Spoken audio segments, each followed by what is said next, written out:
Hello friends and welcome back to our homestead. Today I realized that I'm running really low on my oregano medicine, my home remedy medicine based on oregano. You know, oregano herb is wonderful for cooking. You know, Italian cooking, making chili, all of those wonderful culinary uses. And it's very fragrant, but it's also medicinal, very medicinal. Oregano is one of those go-to for me in my house as far as the antibacterial and antifungal property herbs. I use oregano all the time, and I think it's one of those herbs that I go through really quickly. So I realized that I forgot to save up enough to make medicine. So I ended up buying some. I always go for the organic, the cleanest possible source, and this one came from you know what, I'm gonna put a link where I got it from. I got it from Amazon, so you can see the link in the description box where I got it, and it's pretty affordable. You can get it as well, and it's already sifted, it's already chopped, it's dried, ready to be used. Now, a long time ago I posted a video about how to make tincture using fresh oregano. And it's super simple. I used a folk method where you don't really weigh anything or measure anything, and you use fresh plant material, really fresh, you just harvest it, and then you use alcohol. I used vodka. So today I'm going to be making a couple of different medicines, home remedies, using dried herb, and this is a little bit different. And this time I'm gonna weigh things, and this time I'm gonna measure things. So if you want to follow along and learn a little bit more about oregano and how wonderful and really powerful it is really for our health, let me show you how I'm gonna make a tincture using fresh herb and how I'm gonna make infused oil. Oregano is a powerful herb and it deserves respect. As a matter of fact, there are studies that show that oregano can be used instead of antibiotics. There's a study that showed in vitro and in vivo, it showed that it's comparable to antibiotics that treat Staff Aureos resistant bacteria. So I say we need to have respect for this medication, for this herb, I really should say, and not overuse it, because just like we don't want to overuse antibiotics, because it may actually kill gut bacteria that we're supposed to have as our microbiome. We need to have that much respect for the oregano herb as well, and treat it and use it when we only need it. Okay, so what is oregano really used for? Well, it has many uses, and herbal books often talk about it. Well, one of them, as I already mentioned, it's antibacterial, most commonly used against Staff Aureos. So that can be a GI infection, can be other staph infection. So it can be used as tincture, it can be used as capsules, and also as essential oil, oregano essential oil. And I have to tell you, not to mistaken it by infused oil. Essential oils are very different extraction than oregano infused oils, and that's something we're going to do today. We're going to infuse some oil as well a little bit later, so stay put. So yes, antibacterial, very strong antibacterial properties when it comes to oregano. It's one of my go-to right away, right next to garlic and thyme. That's what I use in my family right away. Also, it has very strong antifungal properties. So candida, you know, when people have that white thrush on their mouth, you know that they have abundance of candida in their body. So again, oregano oregano medicine is wonderful for candida, for fungus, to treat fungus. All right, it's also anti-parasitic. Apparently bugs don't like it. So yes, parasites do not appreciate oregano oil, so it's anti-parasitic as well, to treat other intestinal parasites and a whole bunch of other parasites. It is anti-inflammatory. It reduces inflammation, and also antioxidant. It helps to mop up all of those free radicals that we have in our bodies, because we're constantly exposed to different toxins in our environment and in our life. So things I'm going to need to make a tincture. Well, today I'm going to be using a scale, and I have a digital scale, something to measure in, and I'm going to zero everything out. Obviously, I'm going to need the fresh plant material itself, and I ordered, how many ounces is this? This is plenty for me to make. Also, I'm going to be using alcohol. I like to use vodka, 100 proof vodka, because it has 50% alcohol, 50% water. And I don't use anything else really to make my tinctures. I know some people like to use vinegars or vegetable glycerins. I use vodka. I find that it's the best quality medicines. So the ratio that I'm going to be using is going to be 1 to 5. 1 part of, let me open this, 1 part of fresh herb and 5 parts of the solvent, which in our case is vodka. All right, so I'm gonna zero this out, and I'm gonna get myself 1 ounce of fresh oregano. Oh, actually it's a bit too much already. Go back a bit. I only need 1 ounce. I'm gonna make a small amount today. I'm not gonna make a lot. There you go, 1 ounce. Okay, it's not as precise as other kind of scales, but this will do.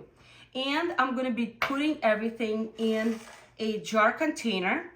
It's gonna be glass container. So I'm gonna put my dried herb in here. And I'm gonna need 5 ounces of alcohol. So let me just fill up to the 5 ounce mark. There you go, 5 ounces. All right, all of this is gonna get mixed in here. Okay, I'm gonna make sure it's all nicely mixed in. And I'm gonna put a tight lid on. And it's gonna, I need to put a label on it. I always have to put a label on it. And it's gonna go into in a closet, really, for the next 8 weeks. For 8 weeks. Every so often, I'm gonna shake it around because I wanna make sure that it's all being moved around and not just settled at the bottom, okay? So this is what we're gonna be for tincture using dried plant material and vodka, okay? So let me put a label on it. It's very important to label it. Trust me, it happened to me before. I put it on my shelf and then a couple of days later, forgot what's in it. So I'm gonna say that this is oregano in vodka, today's date, and I put on the date when it's ready to be extracted. And what do I mean by that? Well, once the medicine is ready for extraction after the maceration has finished, it needs to be pressed out. So here's an example. I made this red raspberry tincture a while ago, about 9 weeks ago, and now it needs to be extracted. So how do we extract it? So one of the ways is to literally put it over cheesecloth and strain everything and squeeze everything out, or use some sort of a press. And I got this old-fashioned press that at an antique store, when again I can put it through and squeeze everything out of it. And I want to make sure that it's literally squeezed out. Okay, you want to get everything out of those leaves as much as possible, and then it gets stored in a dark amber bottle away from the sunlight, and it has a dropper inside, and we're using tinctures by drops. People often ask me, well, Lilia, I need to take oregano tincture. How much should I take? And it's very hard to tell.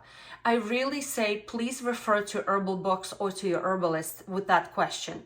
For myself and for my family, I usually start with 15 drops, which is approximately, when you squeeze this dropper, it fills up about a little bit over half full. That is about 15 drops. Per use, and I use it 3-4 times a day when I need to use it, okay? And then you can increase it to 30 drops, which is about 2 dropperfuls. I hope that makes sense. Okay, infused oils. There are many ways of infusing herbs into oils, and I know really 3 main ways of doing it, and I'm comfortable with all of them, but I prefer some more than the others. So let me just break it down quickly. One of them is just taking an oil, carrier oil. In my case, I have olive oil, extra virgin organic oil, or you can use any oil really you like. Some people prefer avocado oil or grapeseed oil or jojoba oil, and jojoba oil has really good shelf life. Unfortunately, it's a little expensive, so I prefer extra virgin organic olive oil. That's what I'm going to be using. And then you just put your plant material. Some people use fresh, and I have done fresh, but they're dangerous when it comes to that, because fresh plants have a lot of moisture in them, and it can go rancid and the whole thing will go bad, and there's actually some dangers to it. Plus, it gives your oils really short shelf life, maybe 6 months. Well, the most is a year, and that's it, right? So sometimes I wilt my plants, and I will use a wilted plant because it has less moisture, but there's still moisture in it. The best way is actually to use a dried plant material, because you know there's no moisture left in it.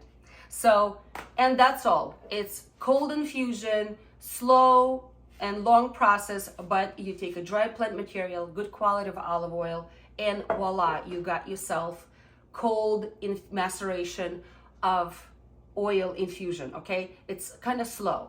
Most herbal books discuss it, and they talk about doing it for a month or even 2 weeks. I do 12 weeks.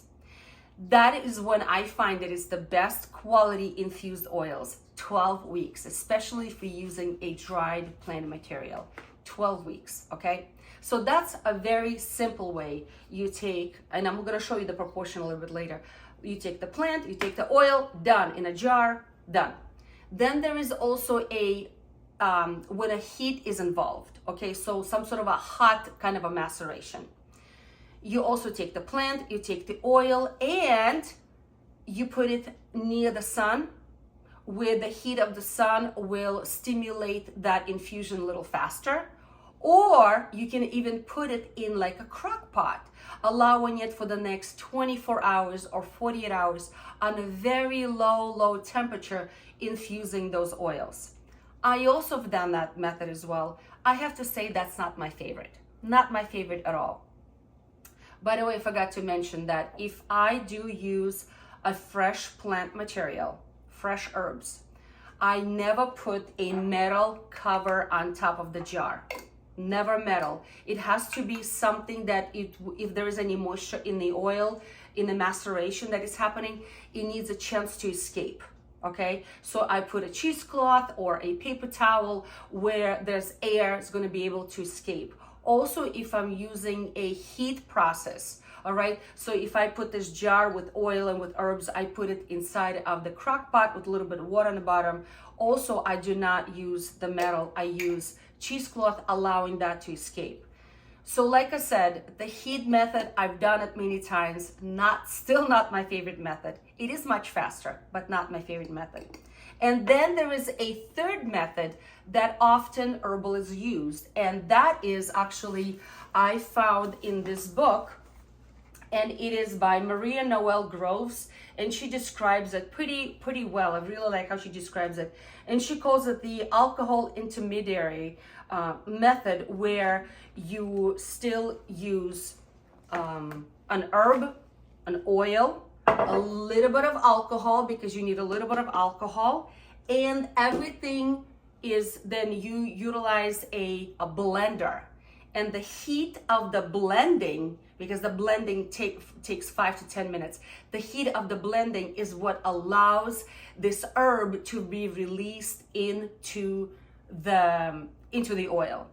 I'm not showing that method today. I'm gonna do it some other time, not today. It's a really cool method. I've done it before, I really like it, but I'm not doing it today. Today, I'm gonna be doing the old-fashioned, the simple method of infusing dried herb into olive oil. So let me show you. I'm gonna start with the scale and make sure that it's nicely zeroed out. I'm gonna measure out 1 ounce of dried herb, and I have this beautiful organic oregano that I got. I make a small amount of infused oil because we don't use it as much as we use tincture. Okay, so here's 1 ounce. I'm gonna put it in a clean, dry jar, Everything goes right here. Don't make a mess, Lilia. All right, everything goes in here. All right. And to this, I need to add now oil. The herbal books often discuss how much. Some say 1 ounce of dried herb to 4 ounces of oil, and other herbal books say 1 ounce of dried herb to 8 ounces of oil. I'm gonna do 4 ounces today. It's gonna be a small batch. I'm gonna be using a small batch. So I'm just gonna measure out 4 ounces. It's a really good quality olive oil, very fragrant. All right, here's 4 ounces. All right, and I'm gonna put it into my jar. Perfect.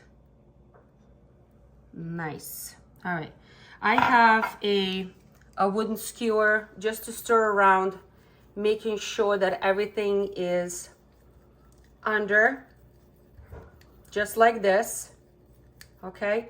And I'm gonna show you my little trick. You guys ready? Okay. To this, after I added the oil and I'm gonna take a very little of alcohol. I probably have like, I don't know, a half a teaspoon in here. And I'm gonna put a little bit of vodka in here. It's gonna be I could probably add another half a teaspoon. Probably close to a teaspoon, maybe a little bit more of alcohol, because it's also gonna be my little preservant, okay? Something to preserve it. Let me go get the other bottle out. I'm gonna add a little bit more, okay? It's okay to even add as much as a tablespoon. It's fine. It's not gonna do damage. All right, so you may now ask me, so how am I gonna be using this medicine? First of all, I'm also gonna put a lid on it, okay? And it's gonna go into my apothecary closet along with the rest of my medicines. You may ask me, so Lilia, how are you gonna use this oil? Well, this oil, first of all, is gonna sit in my closet for 12 weeks, okay?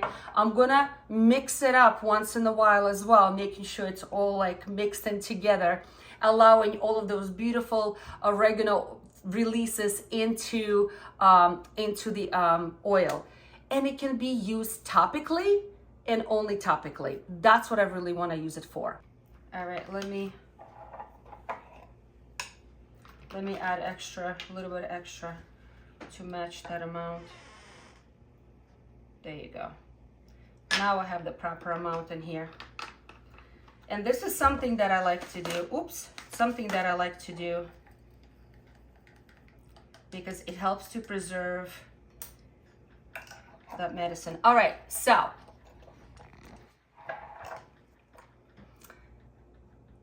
oregano has this active substance, and hopefully I can pronounce it correctly. It's called carotol, and that is a substance that can fight against staph infections and even the antibiotic resistant infections.